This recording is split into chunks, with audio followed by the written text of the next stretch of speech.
ಅಂದ ತಕ್ಷಣ ನಮಗೆ ನೆನಪಿಸಿಕೊಳ್ಳಲೇಬೇಕಾಗಿರ್ತಕ್ಕಂತಹ ಹಂಪಿ ಉತ್ಸವದ ರೂವಾರಿಗಳಾಗಿರ್ತಕ್ಕಂತಹ ವ್ಯಕ್ತಿ ಎಂದರೆ ಹಡಗಲಿಯ MP ಪ್ರಕಾಶ್ ಸರ್.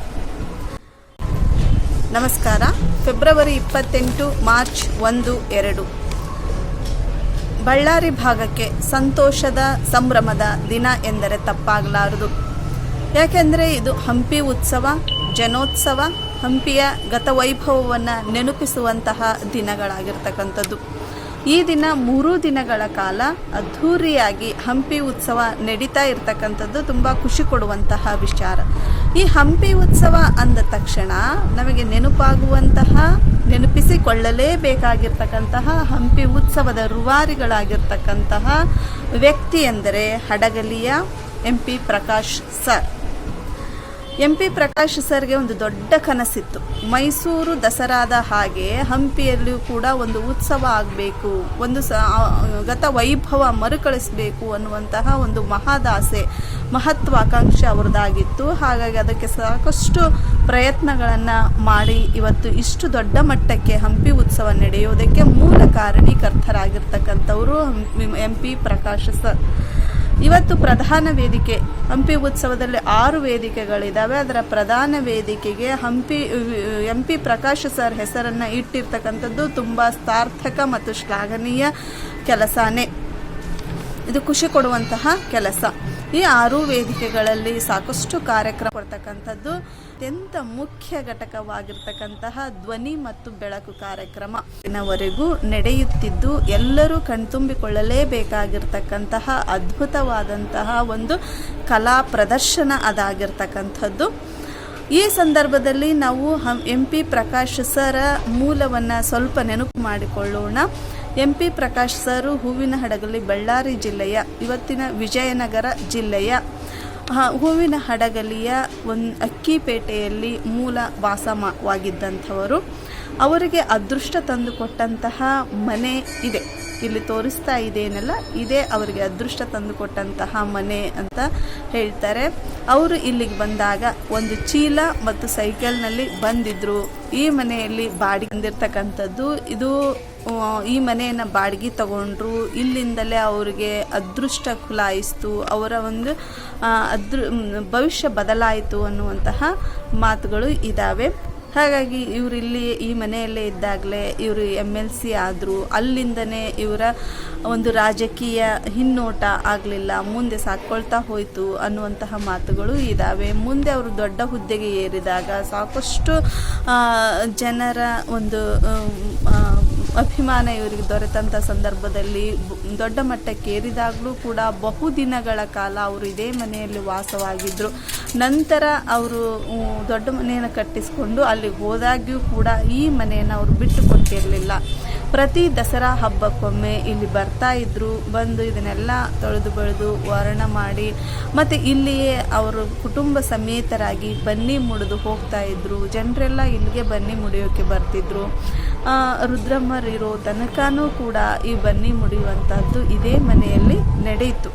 ಕೊನೆಗೆ ಅವರು ಈ ಮನೆಯನ್ನು ಕೇಳಿದರು. ಅದನ್ನು ಸರ್ MP ಪ್ರಕಾಶ್ ಸರ ಚಿರ ನೆನಪಾಗಿ ಉಳಿಯೋದಕ್ಕೆ ಏನಾದರೂ ಮಾಡ್ತೀವಿ ಕೊಡ್ರಿ ಅಂತ ಕೇಳಿದರು ಅನ್ನುವಂತಹ ಪ್ರಸ್ತಾಪದ ಮಾತುಗಳು ಕೂಡ ಇದ್ದಾವೆ. ಆದರೆ ಅದರ ಬಗ್ಗೆ ನನಗೆ ಸಂಪೂರ್ಣ ಮಾಹಿತಿ ಇಲ್ಲ, ಹಾಗಾಗಿ ನಾನು ಅದನ್ನು ಹೆಚ್ಚಿಗೆ ಮಾತಾಡೋದಕ್ಕೆ ಬಯಸೋದಿಲ್ಲ. ಇದೇ MP ಪ್ರಕಾಶ್ ಸರ ಮೂಲ ಮನೆ. ಅವರ ಬದುಕನ್ನು ಬದಲಾಯಿಸಿದ, ಅದೃಷ್ಟವನ್ನು ತಂದುಕೊಟ್ಟ, ಭವಿಷ್ಯವನ್ನು ಬದಲಾಯಿಸಿದಂತಹ ಒಂದು ಬಂಗಲೆ ಅಂದರೂ ತಪ್ಪಾಗಲಿಕ್ಕಿಲ್ಲ. ಇದು ಹೂವಿನಹಡಗಲಿಯ ಅಕ್ಕಿಪೇಟೆಯಲ್ಲಿ ಬರ್ತಕ್ಕಂಥದ್ದು. ಈ ಮನೆ ಎದುರಿಗೇನೆ ಕೊಟ್ಟೂರೇಶ್ವರ ದೇವಸ್ಥಾನ ಇದೆ. ಇಲ್ಲಿ ತೋರಿಸ್ತಾ ಇದ್ದೇನಲ್ಲ, ಇದೇ ಆ ಕೊಟ್ಟೂರೇಶ್ವರ ದೇವಸ್ಥಾನ. ಅದರ ರೋಡಿನ ಆ ಕಡೆಯಲ್ಲಿಯೇ ಇದು ಜಂಬಯ್ಯರ್ ಮನೆಗಳು ಅಂತ ಹೇಳ್ತಾರೆ. ಅವರ ಮನೆ ಒಂದು ಬಾಡಿಗೆ ಮನೆಯಲ್ಲಿ ಇವರು ಇದ್ದರು. ಇದು ಅವರಿಗೆ ಅದೃಷ್ಟವನ್ನು ತಂದುಕೊಟ್ಟಂತಹ ಮನೆ ಅನ್ನುವಂಥದ್ದು.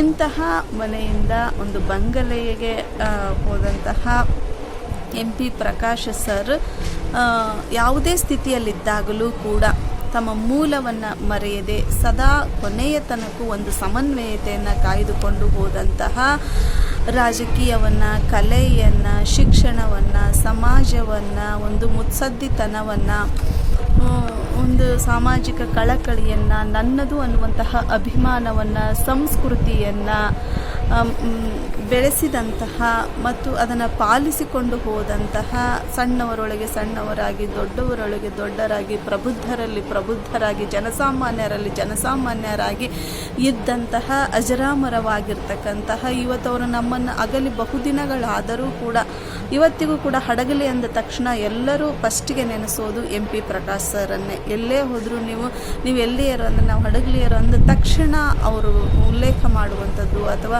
ಹೇಳುವಂತಹ ಹೆಸರು ಅಂದರೆ MP ಪ್ರಕಾಶ್ ಸರ್ ಅವರ ಹೆಸರನ್ನೇ.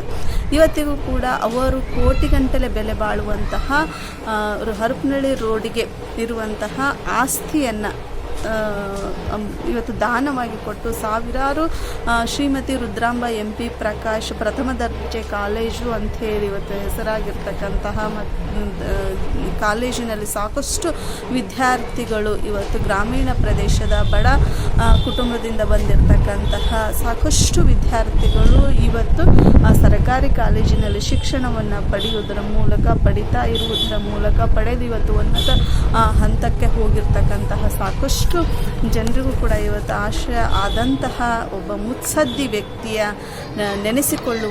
ನೆನೆಸಿಕೊಂಡೇ ಇವತ್ತು ನಾವು ಹಂಪಿ ಉತ್ಸವವನ್ನು ಆಚರಿಸಬೇಕು ಅನ್ನುವಂಥದ್ದು ನನ್ನ ಮನದಾಳದ ಮಾತು. ಹಾಗಾಗಿ ಈ 3 ದಿನಗಳ ಕಾಲ ಎಲ್ಲರೂ ಹಂಪಿ ಉತ್ಸವದಲ್ಲಿ ಭಾಗಿಯಾಗೋಣ, ಸವಿಯನ್ನು ಸವಿಯೋಣ, ಖುಷಿ ಪಡೋಣ, ಸಂಭ್ರಮಿಸೋಣ ಅಂತ ತಿಳಿಸ್ತಾ, ಇದು ಯಾವಾಗ ಅಂದರೆ 1970 ಹಂಪಿಯ ಕಮಲ್ ಮಹಲ್ನಲ್ಲಿ ಏನಾಯಿತು, ರಾಮಕೃಷ್ಣ ಹೆಗಡೆ ಅವರ ಸಂಪುಟದಲ್ಲಿ ಇವರು ಅವಾಗ ಪ್ರವಾಸೋದ್ಯಮ ಇಲಾಖೆಯಲ್ಲಿ ಸಚಿವರಾಗಿರ್ತಕ್ಕಂತಹ MP ಪ್ರಕಾಶ್ ಅವರು ಅವತ್ತು ಪ್ರಸ್ತಾಪ ಮಾಡಿ ಇದನ್ನು ಕಮಲ್ ಮಹಲ್ನಲ್ಲಿ ಒಂದು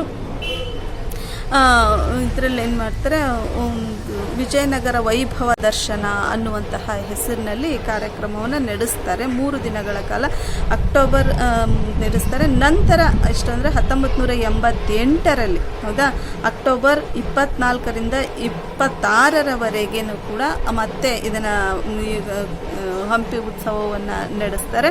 ನಂತರ ಅದು ಅವರ ಅಧಿಕಾರದ ಪಕ್ಷ ಇಲ್ಲದೇ ಇದ್ದಂತಹ ಸಂದರ್ಭದಲ್ಲಿ ಸ್ವಲ್ಪ ದಿನಗಳ ಕಾಲ ಈ ಹಂಪಿ ಉತ್ಸವ ತಟಸ್ಥಗೊಳ್ಳುತ್ತೆ. ಮತ್ತೆ 1995ರಲ್ಲಿ ಏನಾಗುತ್ತೆ, 95ರಿಂದ 2000ರವರೆಗೆ ನಿರಂತರವಾಗಿ ಹಂಪಿ ಉತ್ಸವ ನಡ್ಕೊಂಡು ಹೋಗುತ್ತೆ. ನಂತರ 2001ರಿಂದ 2002 ಇದು ಬರಗಾಲ ಬಂದಂತಹ ಸಂದರ್ಭದಲ್ಲಿ ಹಂಪಿ ಉತ್ಸವ ಅವಾಗ ಸ್ವಲ್ಪ ತಟಸ್ಥಗೊಳ್ಳುತ್ತೆ. ಅವಾಗ ಹಂಪಿ ಉತ್ಸವವನ್ನು ನಡೆಸೋಕ್ಕಾಗಲ್ಲ. ಆ ನಂತರದಲ್ಲಿ ಮತ್ತೆ ಹೀಗೆ ಏರು ಇಳುವ ಆಗ್ತಾವೋ ಬರ್ತಾ ಕೊನೆಗೆ 2021-22ರಲ್ಲಿ ಕೊರೋನಾ ಸಂದರ್ಭದಲ್ಲಿಯೂ ಕೂಡ ಹಂಪಿ ಉತ್ಸವ ತಟಸ್ಥಗೊಳ್ಳುತ್ತೆ. ನಂತರದಲ್ಲಿ ಹಾಗೆ ಅದು ಸಣ್ಣ ಪ್ರಮಾಣದಲ್ಲಿ ನಡ್ಕೊಂಡು ಬಂದಂಥದ್ದು. ಈ ವರ್ಷ ತುಂಬ ಅದ್ಧೂರಿಯಾಗಿ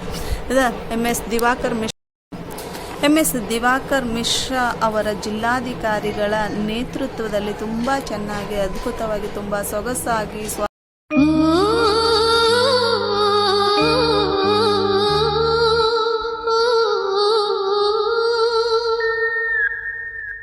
ಎಲ್ಲರಿಗೂ ನಮಸ್ಕಾರ.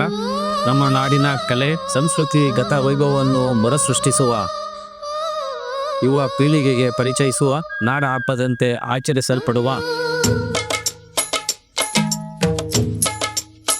ವಿಶ್ವವಿಖ್ಯಾತ ಹಂಪಿ ಉತ್ಸವ ಇದೇ ಫೆಬ್ರವರಿ 28, ಮಾರ್ಚ್ 1 ಮತ್ತು 2ರಂದು ಜರುಗಲಿದೆ. ರಾಷ್ಟ್ರೀಯ ಮತ್ತು ಅಂತಾರಾಷ್ಟ್ರೀಯ ಕಲಾ ಪ್ರಸ್ತುತಿಯಲ್ಲಿ ಜಾನಪದದ ಕರತಾಣದಲ್ಲಿ ಶಿಲ್ಪಕಲೆ ದೇಶಕ್ಕೆ ಆಚರಿಸಲ್ಪಡುವ ಜನೋತ್ಸವ ಹಂಪಿ ಉತ್ಸವ. ಬನ್ನಿ, ಭಾಗವಹಿಸಿ, ಸಂಭ್ರಮಿಸಿ.